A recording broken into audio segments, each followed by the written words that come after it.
Diseases में malaria हो गया, हाँ, मलेरिया के बाद में टाइफाइड, निमोनिया, बराबर ना।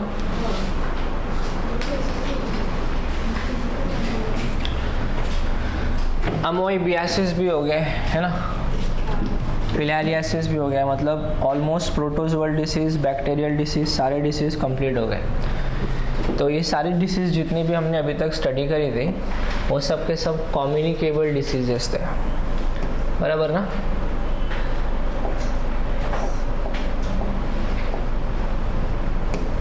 जितनी भी डिसीजेस अभी तक स्टडी करें वो सारी की सारी डिसीजेस क्या थी, कम्युनिकेबल डिसीजेस। कम्युनिकेबल डिसीजेस का मतलब क्या होता है, ऐसी डिसीज जो पैथोजन से होती है, ठीक है, diseases caused by pathogen. Pathogen का मतलब क्या होता है, माइक्रो ऑर्गेनिज्म जिससे डिसीज हो सकती है, उसको क्या बोलते हैं, पैथोजन।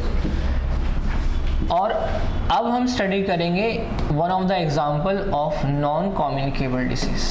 नॉन कम्युनिकेबल डिसीज का मतलब क्या होता है, ऐसी डिसीज जो किसी भी पैथोजन से नहीं होती है, बैक्टीरिया से नहीं होगी, वायरस से नहीं होगी, तो फिर किससे होगी। So they are dependent on the, it can be hereditary, but hereditary को यहाँ पे हम नहीं ले रहे। यहाँ पे हम जो फैक्टर स्टडी करने वाले हैं that can be a dietary,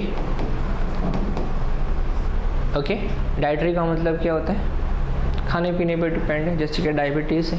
so diabetes is actually the in functioning of your pancreas. Pancreas properly function नहीं करता है, जिसके वजह से इंसुलिन का प्रोडक्शन नहीं होता है, और जब इंसुलिन का प्रोडक्शन नहीं होता है then it is declared as diabetic, ठीक है। और यहाँ पे हम अनकंट्रोल सेल डिवीजन स्टडी करने वाले, दैट इज़ कैंसर। और भी डिसीजेस है बट उसके डिटेल में नहीं जा रहा हूँ क्योंकि ऑलरेडी स्टार्टिंग में इसको डिटेल में कर चुके थे, ठीक है। जस्ट अभी इतना याद रखें, जो हम कैंसर स्टडी कर रहे हैं वो क्या है, नॉन कम्युनिकेबल डिसीज, बराबर। कैंसर क्या है, नॉन कम्युनिकेबल डिसीज, ठीक है। तो कैंसर जो है एक से दूसरे को नहीं फैलता है, जैसे कि आपने छींका, छींकने से सर्दी फैला दी, आपको ट्यूबरक्लोसिस था, ट्यूबरक्लोसिस आपने जब स्नीजिंग किया तो उसके ड्रॉपलेट जो थे सलाइवा के वो सस्पेंड हो गए एयर में, और ये सस्पेंडेड सलाइवा जो है किसी के भी बॉडी में एंटर करेगा, जब आपने इनहेल किया तो आपसे वो डिसीज़ उसको मिल जाएगा। बात समझ में आ रही है। लेकिन कैंसर एक ऐसी डिसीज़ है कि आप उसको छुओगे, देखोगे, टच करोगे, उससे बात करोगे तो उससे आपको नहीं होगा, क्योंकि इसके अंदर कोई भी पैथोजन नहीं है, नो पैथोजन। इसमें कोई वायरस इन्वॉल्व नहीं है, इसमें कोई बैक्टीरिया नहीं है, इसमें कोई फंगस नहीं है, कोई भी माइक्रो ऑर्गेनिज्म इसके अंदर नहीं है। बात समझ में आ रही है, ठीक है। ऐसा कभी हुआ कि किसी को हार्ट अटैक आया, आप उसको देखने गए और आपको भी देख के हार्ट अटैक आ गया, फैलती नहीं है ना बीमारी। किसी को ब्लड प्रेशर है, आपने छुआ, आपको ही ब्लड प्रेशर हो गया, ऐसा होता है नहीं। तो कुछ डिसीजेस ऐसी होती है जिनको देखने से, बात करने से, मुलाकात करने से नहीं फैलती, जिसमें से एक बीमारी कौन सी है, कैंसर, ठीक है। Let us understand in detail about the cancer, ठीक है। कैंसर, आपने सिगरेट के डब्बे पे ऐसा देखा रहेगा, सड़े हुए फेफड़े, देखा है कि नहीं, ला के दिखाओ, बाहर पड़े रहेंगे बहुत सारे। वो इतना इम्पोर्टेंट नहीं होता ना डब्बा, अंदर की चीज़ इम्पोर्टेंट होती है। वो फूक दिया डब्बा, फेंक दिया, मेन तो डब्बा है, डब्बे पे ये सब बना रहता है। टोबैको कॉजेस, बेचने वाला खुद बोल रहा है कि भाई मत खरीद, फेफड़े ऐसे हो जाएंगे, लेकिन नहीं, मज़ा आता है। अंदर क्या सजा होता है वो नहीं पता है, अपने को मज़ा आता है, ठीक है। एडिक्शन पे आऊँगा मैं थोड़ी देर के बाद में। उसके बाद में ये देखो, tobacco kills, tobacco causes cancer. Cancer ये कौन सा सिंबल है, क्या इंडिकेट करता है, स्कॉर्पियन। जहाँ कहीं कैंसर को इंडिकेट किया जाता है स्कॉर्पियन का सिंबल बनाया जाता है, पता है क्यों? जहर नहीं, ये एक रिश्ता है जन्मों का। अगले जन्म का क्या पता नहीं, बट ये जन्म में तो नहीं छोड़ेगा वो। नहीं छोड़ने का सिंबल है। एक बार पकड़ लिया ना तो नहीं छोड़ेगा आपको स्कॉर्पियो। समझ में आया? एक बार कैंसर हो गया ना, आप कुछ भी कर लो, उसका कोई ट्रीटमेंट नहीं है, उसका कोई इलाज नहीं है, उसका कोई क्योर नहीं है। हाँ, पेशेंट को थोड़ा आराम दे सकते हो, लेकिन उसकी बॉडी में से कैंसर को एलिमिनेट नहीं कर सकते। ठीक है, पकड़ लिया ना तो नहीं छोड़ेगा, इसके लिए स्कॉर्पियन का सिंबल दिया गया है। ठीक है, next, smoking kills, tobacco kills 2500 Indians every day. हर रोज इतनी जनसंख्या, इतनी आबादी कम हो रही है, मोर्टेलिटी रेट टोबैको की वजह से। सिर्फ टोबैको का दिया है, अल्कोहल का अलग है, ड्रग वालों का अलग है। ठीक है, ये सिर्फ टोबैको की बात चल रही है यहाँ पे। ठीक है, अच्छा, अब हम लोग आते हैं कैंसर पे कि कैंसर एक्चुअली होता क्या है।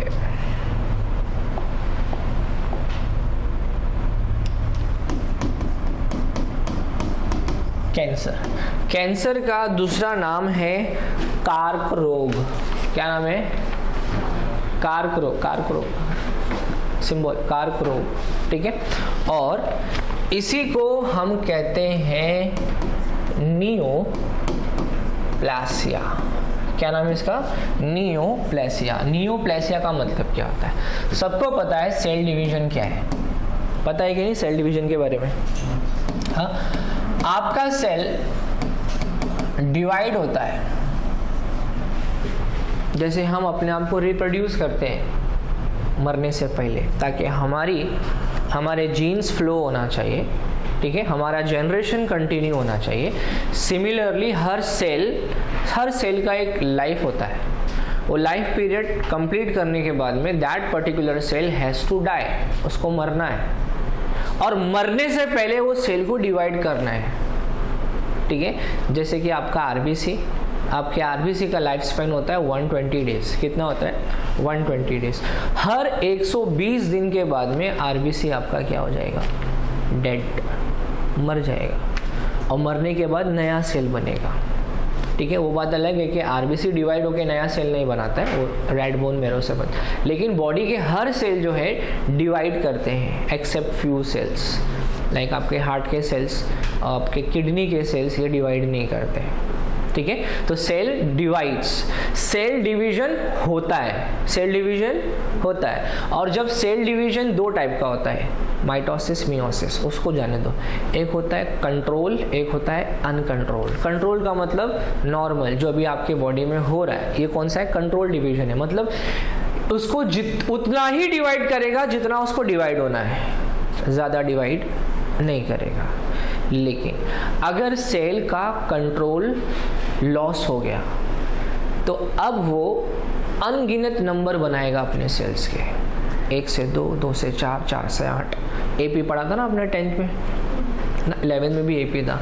तो ये जो डिवीजन है, ये अब आस्ते आस्ते पूरा सेल का गुच्छा बन जाएगा, पूरा मास बन जाएगा।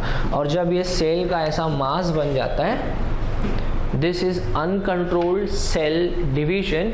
इसी को हम कहते हैं ट्यूमर। क्या बोलते हैं? ट्यूमर। और इसी ट्यूमर के वजह से फिर आगे चल के क्या होता है? कैंसर। और एक बार ये हुआ तो मैंने बताया, छोड़ूंगा नहीं। कार्क रोग, पकड़ लिया तो पकड़ लिया। समझ में आ रहा है क्या बोल रहा हूँ? ठीक है, तो टोबैको को हाथ लगाने का नहीं, ठीक है, और पानी पीने का, अल्कोहल पीने का नहीं। क्या होता है ना, आपको कुछ टाइम के लिए मज़ा आता है, लेकिन आपके परिवार वालों को ज़िंदगी भर सज़ा आता है। आपको कुछ नहीं होएगा, झेलना आपको भी झेलना है, लेकिन आपसे ज़्यादा झेलना उनको है। वो भी बेचारा बोलेगा कब जाएगा ये, है ना। लाइफ जितनी है, जितना दिया है उसने, उतनी लाइफ है। अगर 60 साल जीना है तो 60 साल जीना है, but it depends on you कि आप अपनी लाइफ की क्वालिटी को कैसे मेंटेन करते हो। हेल्दी रह करके आपको 60 इयर्स गुजारना है कि लास्ट के 20 साल लाइक कैसा लोकल ट्रेन जब चलती है एकदम आराम आराम से, एकदम धक्का लगा लगा के, वैसा चलना है या सुपर फास्ट चलना है, ठीक है, वो आपके ऊपर डिपेंड करता है। तो that depends on the quality of life that you have spend in the previous time, during adulthood, during adolescence period, when you was mature. बात समझ में आ रही है क्या बोल रहा हूँ मैं? तो एडिक्शन नहीं करना। एडिक्शन के ऊपर मैंने बोला कि थोड़ी देर में और डिस्कस करेंगे हम लोग। समझ में आ गया ट्यूमर के बारे में? हाँ या ना? हाँ, ओके। अब ये जो ट्यूमर होता है, if this tumour is localised, localised का मतलब जहां पे बना है वहीं पर ही रहेगा, ठीक है। इसका मतलब ये कि ये स्प्रेड नहीं होएगा, स्प्रेड नहीं होगा। तो जब ये स्प्रेड नहीं होगा तो इस ट्यूमर को हम लोग बोलेंगे बिनाइन ट्यूमर। कौन सा ट्यूमर बोलेंगे? Benign tumour. कौन सा ट्यूमर बोलेंगे? Benign tumour. और अगर ये ट्यूमर फैल गया, स्प्रेड हो गया, स्प्रेड हो गया तो उसको बोलेंगे मैलिग्नेंट ट्यूमर। क्या बोलेंगे? Malignant tumour. ये खतरनाक नहीं होता है, इसको क्योर भी किया जा सकता है, खतरनाक नहीं। लेकिन जो मैलिग्नेंट ट्यूमर है ये जो है बहुत खतरनाक होता है, क्योंकि ये स्प्रेड होता है। आप इधर का ट्रीटमेंट कर रहे, परसों आएंगे तो मालूम पड़ेगा यहाँ पे हो गया, आपको फैल रहा है ना। समझ में आया? तो बॉडी के किसी भी पार्ट में वो, उसको फ्री वीज़ा है, कहीं पे भी जा सकता है, नो वीज़ा।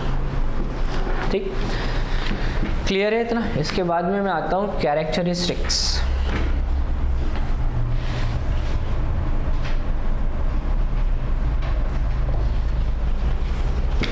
अच्छा, यहाँ पे नॉर्मल सेल और एबनॉर्मल सेल का डिस्टिंग्विश तो मैंने आपको नोट्स में दे देना है, बट यहाँ पे समझ लीजिए कि नॉर्मल सेल जो होता है 1 से 2 बना, 2 से 4 बना, और फिर एक पर्टिकुलर डिफ्रेंशिएशन हुआ है। यहाँ पे डिफ्रेंशिएशन समझता है ना?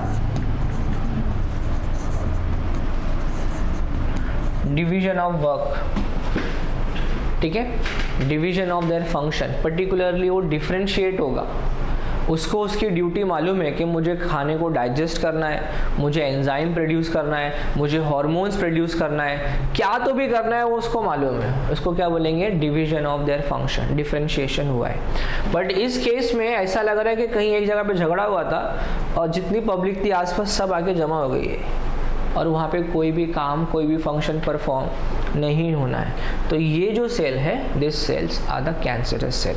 याद है आपने पढ़ा था सेल साइकिल, जिसके अंदर सबसे पहले सिंथेसिस फेस, ग्रोथ फेस, याद आ रहा है? G1 face, G2 face, S face, ठीक है। उसमें एक फेस ये था G0 फेस, ठीक है। और इस फेस में जब सेल एंटर करता है तब जाकर के कैंसर होने के चांसेस होते हैं, ठीक है। इसमें कुछ जीन्स का इन्वॉल्वमेंट भी होता है, मैं आपको जीन्स के बारे में बताऊंगा कौन से जीन्स इसके अंदर इन्वॉल्व होते हैं। कैरेक्टरिस्टिक्स की बात करेंगे तो कैरेक्टरिस्टिक्स में इसके 5 कैरेक्टरिस्टिक्स आपको याद रखना है, ठीक है। चलिए बोलिए। नंबर 1 क्या है? हाइपरप्लेसिया। बोलिए जोर से, क्या है? हाइपरप्लेसिया। नंबर 1 क्या है? हाइपरप्लेसिया। नंबर 2 क्या है? एनाप्लेसिया। 3 मेटास्टैसिस। क्या है? मेटास्टैसिस। नेक्स्ट क्या है? Autonomy and clonality. वापस नंबर 1, जोर से बोलने का, थोड़ा energetic. Number 1 hyperplasia, 2 anaplasia, 3 metastasis, 4 autonomy, 5 clonality. Once again, number 1, 2, 3 metastasis, 4 autonomy, 5 metastasis. बोला तो हाइपरप्लेसिया बोला तो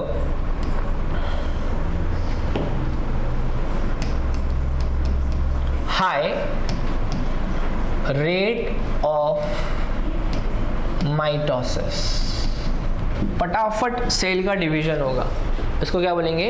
हाइपरप्लेसिया। क्या बोलेंगे? हाइपरप्लेसिया। नेक्स्ट क्या है? एनाप्लेसिया। मैंने अभी आपको बताया था कि फंक्शन डिवीजन नहीं होता है, डिफरेंशिएशन होता है। क्या कैंसर के सेल में डिफरेंशिएशन होता है? और बोलेगा ये मेरी ड्यूटी होती, पूरा एक समूह बन जाएगा सेल का, उसी को क्या बोलेंगे? उस टर्म को हम लोग क्या, जब कोई भी सेल का डिवीजन ऑफ वर्क नहीं होता है, डिफरेंशिएशन नहीं हो रहा है, तो क्या बोलेंगे, एनाप्लेसिया। ठीक है, यहाँ पे लिखता हूँ lack of differentiation. Next, metastasis. Metastasis का मतलब होता है एक जगह से दूसरी जगह पे फैल सकता है, तो उसके लिए मैं टर्म लिखता हूं, इट इज लेस एडहेसिव। ठीक है, it is less adhesive. Less adhesive का मतलब क्या होता है, वो एक जगह पे चिपक नहीं सकता है, फैलने की कोशिश करेगा, उसको क्या बोलेंगे, it is less adhesive. Biological term में क्या बोलेंगे, metastasis. Next, it is not controlled by your normal system of cell division. Cell division जैसा होना चाहिए वैसा नहीं हो रहा है, तो उसको बोलेंगे खुद ब खुद अपने आप को कंट्रोल कर रहा है। कंट्रोल नहीं कर रहा है, अनकंट्रोल्ड है, कंट्रोल में है ही नहीं, तो इसको क्या बोलेंगे, autonomy. Okay, that is not controlled by normal mechanism. Okay, not control by normal mechanism. ठीक, नेक्स्ट, जहाँ कहीं फॉर्म होगा एक क्लोन बन जाएगा, गार्ड बन जाएगी, एक क्लोन बन जाएगा, और इसी को हम लोग क्या बोलते हैं, क्लोनैलिटी। ठीक है, so it forms a clone of malignant sales. ठीक है, चलिए वापस एक बार रिवाइज कर लो। क्या है, नंबर 1 हाइपरप्लेसिया, सेकंड क्या है, एनाप्लेसिया, थर्ड क्या है, मेटास्टैसिस, नेक्स्ट क्या है, ऑटो, उसके बाद क्या है, क्लोनैलिटी। ठीक है,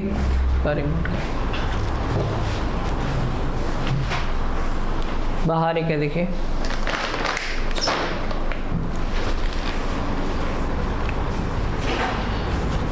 बंद कर दो थोड़ी देर के लिए।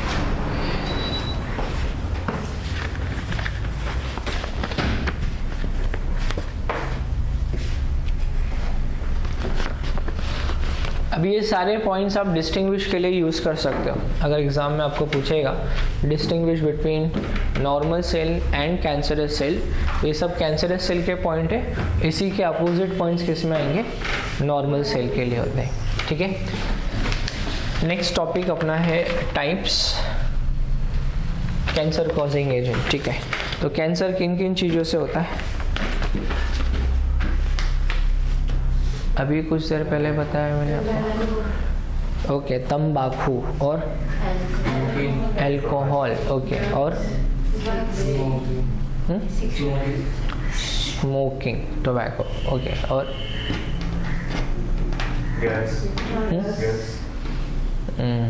ड्रग्स। ठीक है, और बोलिए। हाँ हाँ, सही है भाई, मैं मना थोड़ी कर रहा हूँ, ड्रग्स से भी होता है। और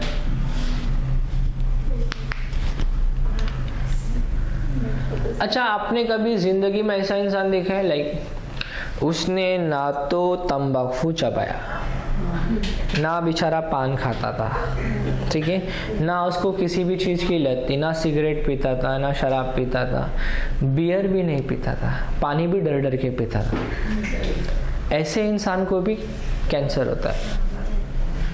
तो वो कैसे होता है,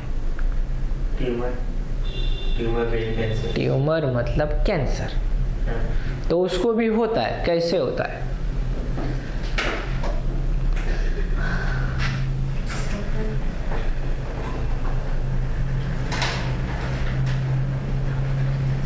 क्या हो गया, कुछ बोलना है आपको, बोलिए ना, मेरे को बोलिए, क्या हो।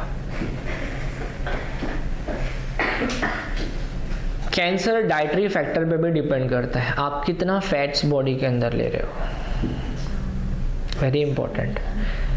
क्वालिटी ऑफ फूड पे भी डिपेंड करता है, आप क्या खा रहे हो, खाली तंबाकू वो सब नहीं, क्या खा रहे हो उसके ऊपर भी डिपेंड करता है। वर्किंग के ऊपर भी डिपेंड करता है, आप कौन सा काम कर रहे हो। लाइक अगर आप ऐसी जगह पे काम करो जहाँ पे बहुत सारा रेडिएशन होता है, रेडिएशन से भी कैंसर होता है। एक्सरेज, हम लोग एक्सरे निकालने जाते हैं ना, हड्डी का ढांचा आता फोटो में देखा रहेगा ना, एक्सरे निकालते हैं। तो एक्सरे अगर ज़्यादा टाइम तक बॉडी से पास किया ना, वो जस्ट कुछ फ्रैक्शन ऑफ सेकेंड के लिए आता है और आपका इमेज निकल जाता है। लेकिन वो एक्सरे अगर कंटिन्यूसली पास किया जाए ना, तो उससे भी कैंसर होता है। यूवी रेज, लाइट जो आ रही है, लाइट को आने से रोकता है ओजोन लेयर, है ना। ओजोन लेयर की वजह से यूवी रेज अर्थ तक नहीं पहुंच पाती है या बहुत कम पहुंच पाती है। अगर ये नहीं रहेगा तो उससे भी कैंसर होने के चांसेस है। ठीक है, एकदम टाइट कपड़े पहनते ना, धोती पहनते, देखो गांव वाले एकदम टाइट, कमर से ऐसा टाइट के मतलब निकाल 6 दिन तक निशान नहीं जाएगा, उससे भी कैंसर होता है। ठीक है, तो कैंसर होने के बहुत सारे कॉजेस है, not only this thing, but हम यहाँ पे ज़्यादातर स्ट्रेस देंगे उन चीज़ों पे जिससे होती है, नोन चीज़ें, अननोन चीज़ें नहीं। ठीक है, सो नोन के अंदर जो फर्स्ट कैंसर कोजिंग एजेंट है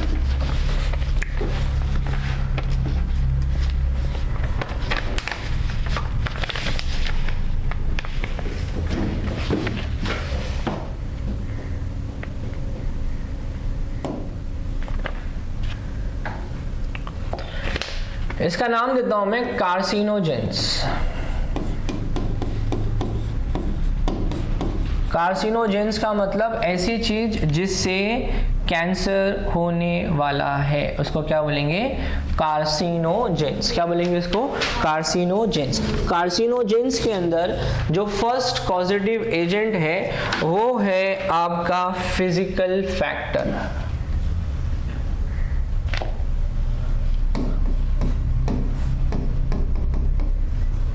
फिजिकल फैक्टर। ठीक है, फिजिकल फैक्टर जैसे कि मैंने अभी आपको बताया रेडिएशन होता है, तो रेडिएशन से आपको कैंसर हो सकता है। ठीक है, क्योंकि रेडिएशन के अंदर पावर होता है to ionise your cells, so ionisation हो सकता है। रेडिएशन से नॉन आयोनाइजिंग इफेक्ट भी बॉडी में प्रोड्यूस होएगा। आप खाली रेडिएशन भी याद रखेंगे, that is enough. Next, heat या फिर इंक्रीज टेम्परेचर। ठीक है, आपने देखा रहेगा जो कश्मीरीज होते हैं ना, ठंड बहुत होती है ना वहाँ पे, तो वो एक अलग ही तरीके का लिबास पहनते हैं, कपड़े पहनते हैं, पूरा जुब्बे की तरह होता है, और उसके अंदर उनको हमेशा आप देखोगे वो ऐसा चलते हैं। कैसा? ऐसा चलते हैं उन लोग, ऐसा। तो होता क्या मालूम है, उनके पीछे एक मटका लगा होता है, ऐसा बांधते हो मटका, और मटके के अंदर आग जलती है, कोयले जलाते हैं, और वो अपने हाथों को उसके ऊपर ऐसा रख के चलते हैं क्योंकि ठंड इतनी होती है। लास्ट टाइम मैं द्रास गया था, द्रास पता है ना, it is the second coldest place in the world. कहाँ पर है? इंडिया में। ठीक है, कहाँ पे? लद्दाख। ठंड कितनी होती है? -40 डिग्री सेल्सियस, जीरो नहीं, -40 डिग्री सेल्सियस। कब होती है? दिसंबर जनवरी में। ठीक, मैं बाद में गया था, उतनी ठंड में तो वहाँ के लोग भी नहीं रहते उधर। ठीक है, वो माइग्रेट करके दूसरी जगह चले जाते, वापस आते फिर।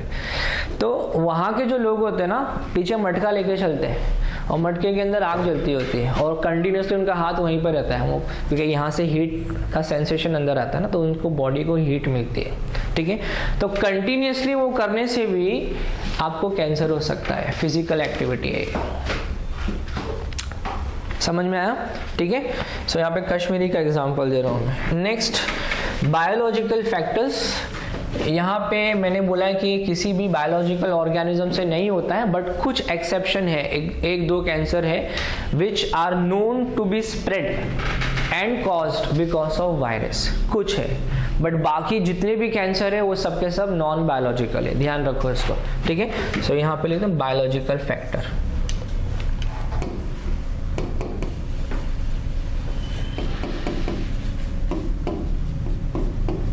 बायोलॉजिकल फैक्टर, ठीक है, किससे होता है? It can be because of virus और it can be a genes flow from one generation to another. खाली इक्का दुक्का एग्जाम्पल है, बाकी सारे के सारे कैंसर जो है they are non genetic and non pathogenic. ठीक, लास्ट वाला केमिकल फैक्टर है।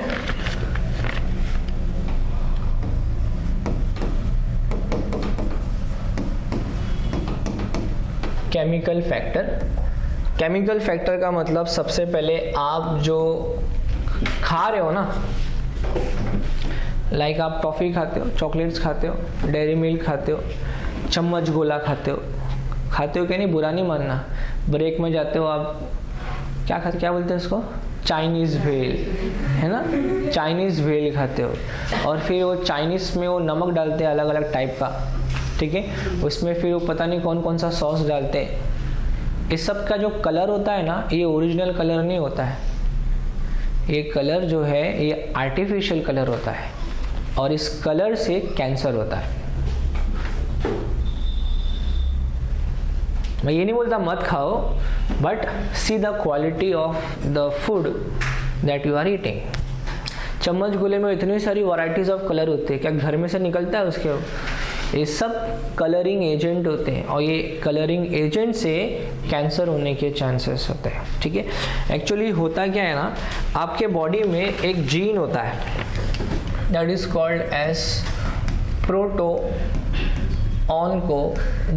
कौन सा जीन है? प्रोटो-ऑन्को-जीन, ठीक है। ये जो प्रोटो-ऑन्को-जीन है ये सबके बॉडी में प्रेजेंट है, और इसी जीन की वजह से कैंसर होगा आपको जब कभी होगा, और ये जीन सबके बॉडी में प्रेजेंट है। लेकिन अभी फिलहाल आपके और मेरे बॉडी में ये जो जीन है ये इनएक्टिव है। क्या है? इनएक्टिव। इनएक्टिव का मतलब एक्टिव नहीं है, लेकिन अगर आपने उंगली करके इसको एक्टिव कर दिया तो ये प्रोटो-ऑन्को-जीन कन्वर्ट हो जाएगा ऑन्को-जीन में। किस में कन्वर्ट हो जाएगा? ऑन्को-जीन में। और ऑन्को-जीन जो होता है एक्टिव फॉर्म होता है। तो बेसिकली जब आप कलरिंग एजेंट खा रहे हो या कलरिंग सब्सटेंस ले रहे हो या फूड कलरिंग एजेंट वाली चीजें खा रहे हो, तो ये जीन के एक्टिव होने के चांसेस बढ़ जाते हैं। समझ में आया? नेक्स्ट मैं आपको बताऊंगा स्मोकिंग, देन सिगरेट्स वगैरह, देन टोबैको, ये सब चीज़ों से भी इसका कन्वर्जन होना लाजमी हो जाता है। नेक्स्ट विनाइल क्लोराइड करके केमिकल होता है जिसके वजह से ये जीन एक्टिवेट हो सकता है, ठीक है। सिगरेट तंबाकू के अंदर, टोबैको के अंदर एक सबसे मेन चीज़ जो होती है वो है निकोटीन, जिसके वजह से कैंसर कोजिंग चीज़ें, ये सब सारी चीज़ें कैंसर कोजिंग चीज़ें। अब डिपेंड करता है आप कितनी मात्रा में ले रहे हो, कब तक ले रहे हो, उतनी जल्दी आपको हो जाएगा। जैसे कि मैं भी चाइनीज़ भेल खाता हूँ, कभी कभी आप लोग ला के देते हैं, बट लास्ट टाइम कौन ला के दिया था मेरे को? वो तभी जो खाया था वही खाया, उसके बाद मेरे को ऐसा वो नहीं कि मतलब मैं जाऊँ जाके खाऊँ, ऐसा कुछ नहीं है, ठीक है। वो मैं खाता भी नहीं है। कोई भी कलरिंग एजेंट वाली चीज़ें ऐसा नहीं कि खाता नहीं हूँ, अगर लिया तो भी कम अमाउंट में लेना है। रेगुलरली खाने की आदत मत डालिए ये सब चीज़ की, स्पेशली चम्मच गोला। वो कैसे बनाते ना, ज़रा उसका प्रोसीजर देखिए, वो कलर कैसे डालते हैं, कलर कौन कौन से केमिकल से बनाया जाता है, उसका कॉन्स्टिट्यूएंट क्या है, क्योंकि ये सब कुछ है ना ऑर्गेनिक चीज़ों से बन के आ रही है, बट ऑर्गेनिक के अंदर बहुत सारी हार्मफुल चीज़ें भी होती है, ठीक है। सो खाने में तो मज़ा आता है, लेकिन क्या बोलूँ आपको, क्लियर है इतना?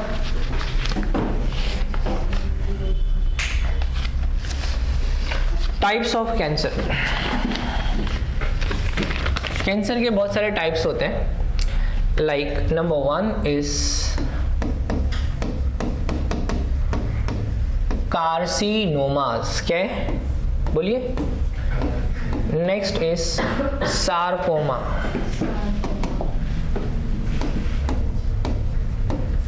ठीक है।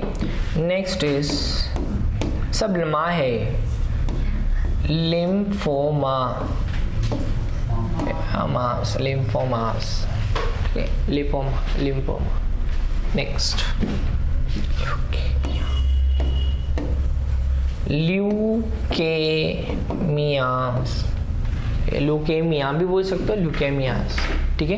कितने टाइप्स बता दिए मैंने आपको। नंबर 1 क्या है? कार्सिनोमा। सेकंड क्या है?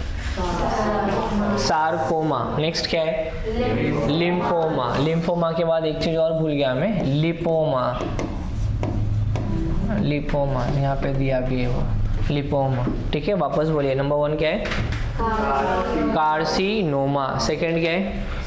सार्कोमा। थर्ड क्या है? लिम्फोमा। फोर्थ क्या है? लिपोमा। फिर क्या है? ल्यूकेमिया। ठीक है, कार्सिनोमा का मतलब होता है कि जब आपके बॉडी में जो चीजें एक्टोडर्म या फिर मेसोडर्म वाली चीजों में कैंसर होगा, पता है ना, एक्टोडर्म मेसोडर्म जर्म लेयर्स होता है। जब जर्म लेयर्स फॉर्म होते हैं ना, एक्टोडर्म, मेसोडर्म, एंडोडर्म, ये 3 लेयर फॉर्म होते हैं। उसमें से एक्टो और मेसो के अंदर अगर कैंसर हो रहा है तो उस कैंसर का नाम क्या रहता है? कार्सिनोमा। क्या नाम रहता है? कार्सिनोमा। एग्जाम्पल चाहिए कहाँ कहाँ होता है तो बता देता हूँ। इसमें एग्जाम्पल में आएगा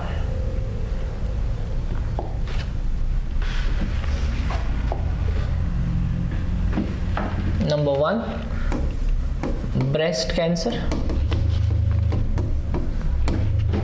next lung cancer,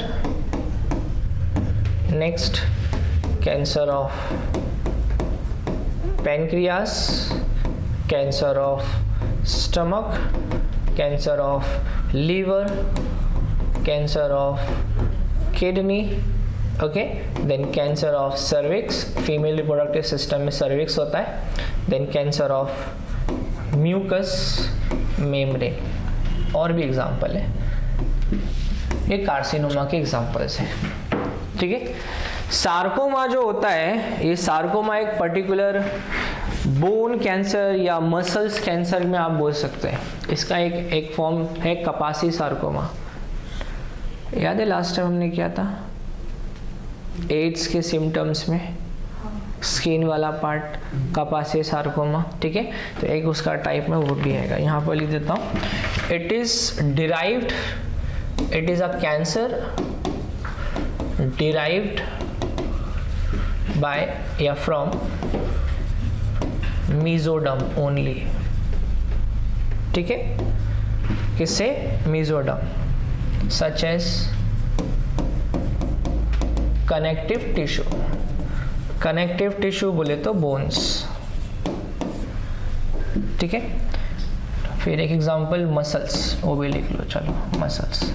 next lymphoma जो होता है वो लिम्फेटिक टिश्यूज के अंदर होएगा। लिम्फेटिक टिश्यू क्या होता है? जैसे आपके आर्टरीज, वीन्स होते हैं, वैसे लिम्फेटिक सिस्टम भी बॉडी में होता है, जहाँ कहीं टिश्यूज होता है, वहाँ पे अगर कैंसर हुआ तो उसको क्या बोलेंगे?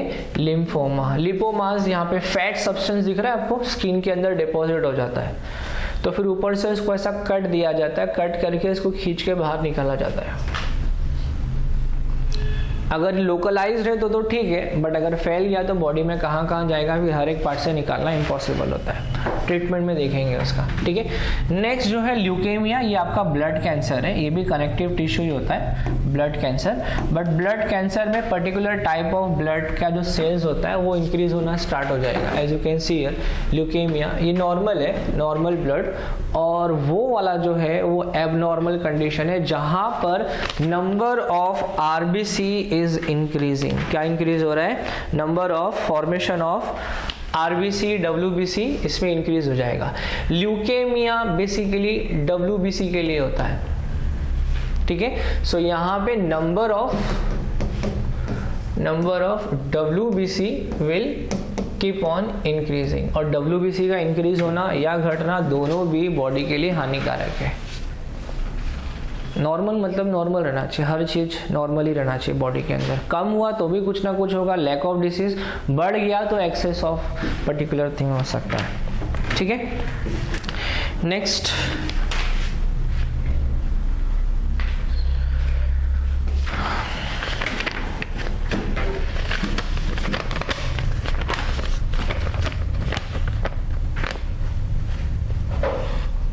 क्या बच गया अभी? ट्रीटमेंट बता देता हूँ।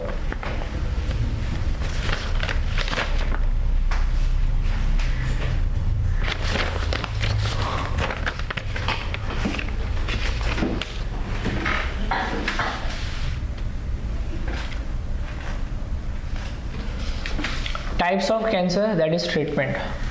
अगर सर्जरी के थ्रू उसको निकाला जा सकता है तो सर्जरी से निकाल दिया जाएगा। लाइक अभी आपने लिपोमा का देखा था, कट करके टिश्यूज को निकाल सकते हैं। रेडिएशन, बॉडी के ऊपर रेडिएशन दिया जाएगा और रेडिएशन देने के बाद में वो जो कैंसरस सेल है उसको मारने की कोशिश की जाएगी। इसमें बाल वगैरह पूरे झड़ जाते, काट दिए जाते, झड़ भी जाते, बाल नहीं होते, बॉडी पे ही पूरे बाल निकल जाते। ट्रीटमेंट इतना खतरनाक होता है ना, आपने देखा रहेगा जो कैंसर के पेशेंट होते हैं उनके बॉडी पे बाल ही नहीं होते फिर कुछ दिन के बाद में। तो बेसिकली होता है कि डॉक्टर खुद ही निकाल देता है, और डॉक्टर नहीं निकालेगा खुद ब खुद बाल जो है झड़ना स्टार्ट हो जाएंगे, तो टेंशन हो जाएगा। तो टेंशन कम करने के लिए पहले ही बाल निकाल दिया जाता है। रोज 8-10 बाल हाथ में आएंगे, 15-20 बाल हाथ में आएंगे तो टेंशन होएगा ना ट्रीटमेंट के दौरान। तो डॉक्टर क्या करते हैं, पहले ही इसको निकाल के हटा देंगे। रेडिएशन थेरेपी, केमोथेरेपी मतलब आपको कुछ ना कुछ केमिकल सब्सटेंस दवाई वगैरह दिया जाएगा, that is called as chemotherapy. Chemotherapy के बाद में नेक्स्ट इज इम्यूनोथेरेपी। इम्यूनोथेरेपी में कुछ इम्यून टाइप सेल जो होते हैं उसको बॉडी में इंट्रोड्यूस किया जाएगा ताकि इम्यून सिस्टम आपका उस सेल को मारने के लिए जनरेट हो। वैसे ही हार्मोन्स दिया जाएगा, टारगेटेड पर्टिकुलर ऑर्गन के अंदर हो रहा है, लीवर है, फिर किडनी है, स्टमक है, तो पर्टिकुलर ऑर्गन के लिए हो रहा है तो टारगेटेड, या फिर स्टेम सेल थेरेपी सबसे बेस्ट थेरेपी ये वाला है, ठीक है। बट ये बहुत एक्सपेंसिव होता है और स्टेम सेल्स रहना बहुत ज़रूरी है। स्टेम सेल्स कहाँ होते हैं, आपका जो अम्बिलिकल कॉर्ड होता है ना, जब भी आप मदर के वूम में थे एक कनेक्शन था, उस कनेक्शन से सब कुछ भोजन मिलता था आपको, है ना। तो वो जो स्टेम, उसके अंदर प्लेसेंटा के अंदर स्टेम से, उसके अलावा भी और जगह है जहाँ पे स्टेम सेल्स होते हैं, बट वो प्राइमरी चीज़ है जहाँ से आपके स्टेम सेल्स को लिया जाता है, ठीक है। तो स्टेम सेल्स ऐसे सेल्स होते हैं कि बॉडी के किसी भी पार्ट को वापस से रीजनरेट करने के लिए या फिर वापस से फॉर्म करने के लिए, या कोई पार्ट में डिसीज हो गया है तो उस डिसीज वाले पार्ट को फिर ठीक करने के लिए हम लोग स्टेम सेल्स का यूज़ करते हैं। बाहर के जो यूरोपियन कंट्रीज है वहाँ पे तो हर बच्चे का स्टेम सेल स्टोर करके रखा जाता है हॉस्पिटल के अंदर। वो 40 साल का भी हो जाएगा तो उसका स्टेम सेल चाहिए रहेगा तो मिलता है। तो जो भी कुछ उसका ट्रीटमेंट करना है स्टेम सेल के थ्रू उन लोग कर सकते हैं। बहुत अच्छा ट्रीटमेंट होता है इससे, एक्सपेंसिव भी होता है, अच्छा भी होता है। नेक्स्ट आ जाते हैं हम लोग सिम्टम्स पे।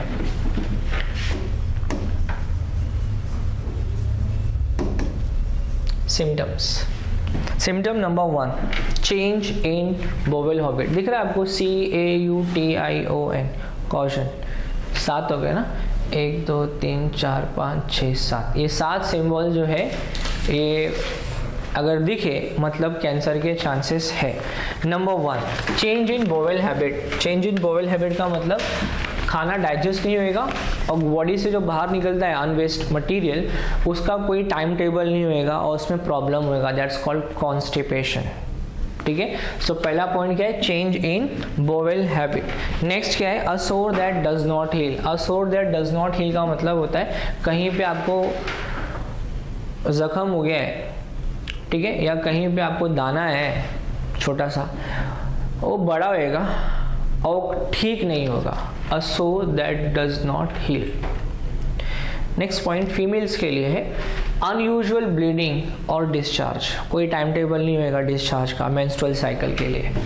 थिकनिंग ऑफ बॉडी मास, आपका जो चमड़ी है वो आस्ते आस्ते मोटा होना स्टार्ट हो जाएगा भैंस की तरह। Thickening of mass of body, ठीक है। Next, indigestion and difficulty to swallow the food inside the body. Obvious change in a mole. Obvious change in a mole, जो मस्सा निकलता है, पता है मस्सा आता है ना किसी किसी को, फिर वो आस्ते आस्ते उसका साइज इंक्रीज होता है, that is called as a mole. उसमें चेंजेस आना स्टार्ट होता है, उसकी ग्रोथ होना स्टार्ट हो जाएगा। नेगिंग कफ। नेगिंग कफ का मतलब होता है कि कफ ऐसा रहेगा कि आप और आपके बाजू वाला परेशान हो जाएंगे दोनों भी। नेगिंग कफ एकदम सीवियर कफ रहेगा, समझ में आया। ये 7 सिम्टम्स जो है याद रखना है, सेंड कर देता हूँ। नेक्स्ट इसके अंदर अभी और कुछ नहीं बचा है, सब खत्म हो गया है, बट मैं आपको 2-3 चीज़ें और बता देता हूँ नीट के लिए, ठीक है। डायग्नोसिस।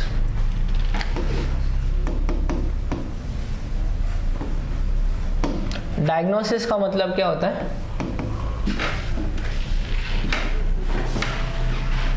डायग्नोसिस क्या होता है? क्या टेस्ट? शाम में है ना, वो तो थेरापी होगा। ट्रीटमेंट का मतलब थेरापी, किसी चीज को डिटेक्ट करना, that's called diagnosis. Blood diagnosis centre मतलब ब्लड टेस्ट करा रहे हो, समझ में आया? ठीक है, तो डायग्नोसिस, किसी को कैंसर है तो कैसा मालूम पड़ेगा कैंसर है? तो आप क्या करेंगे? डायग्नोसिस कराएंगे, टेस्ट नहीं करेंगे, क्या करेंगे? डायग्नोसिस करेंगे। 12वीं में पढ़ते ना, क्या बोलने का? डायग्नोसिस। डायग्नोसिस में पहला डायग्नोसिस है फाइन नीडल एस्पिरेशन साइटोलॉजी। क्या है? Fine needle aspiration cytology. ठीक है, क्या होता है इसके अंदर? बेसिकली इसमें ट्यूमर को डिटेक्ट किया जाता है, tumour detection.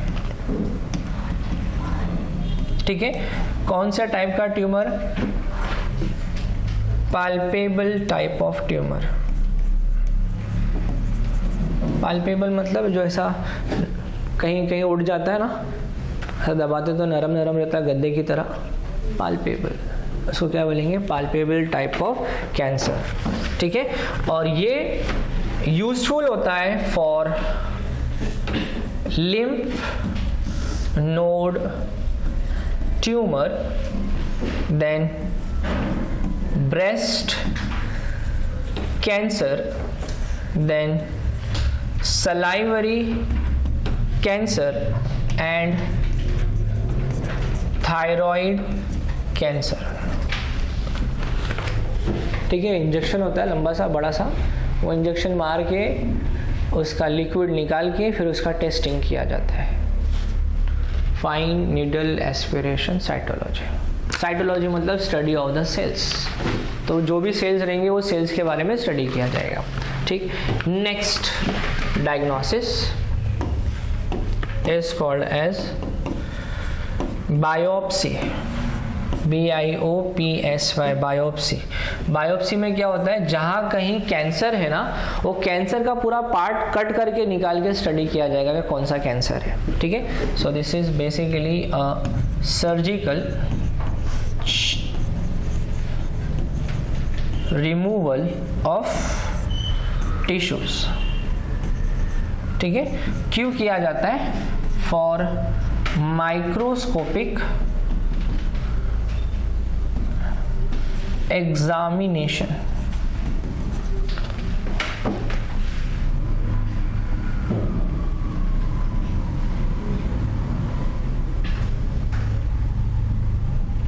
Next, number 3,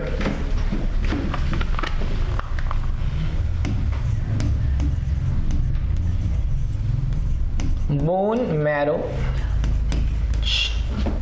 test. Bone marrow test किस चीज़ के लिए रहेगा? कौन से टाइप के सेल्स के लिए रहेगा? लगाओ दिमाग लगाओ।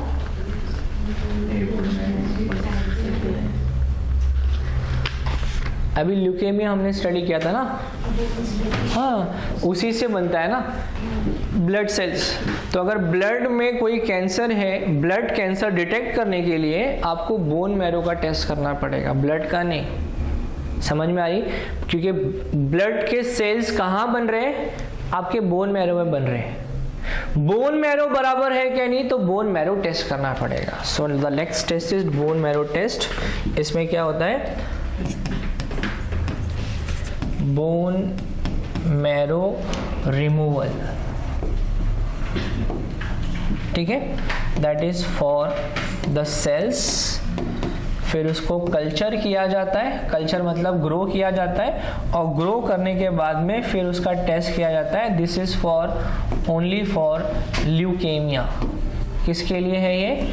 ल्यूकेमिया के लिए है। ये पॉइंट्स भी आप लोग याद रखिए। ठीक है, कैंसर टॉपिक में बहुत कुछ करा दिया मैंने आपको, इतना तो टेक्स्ट बुक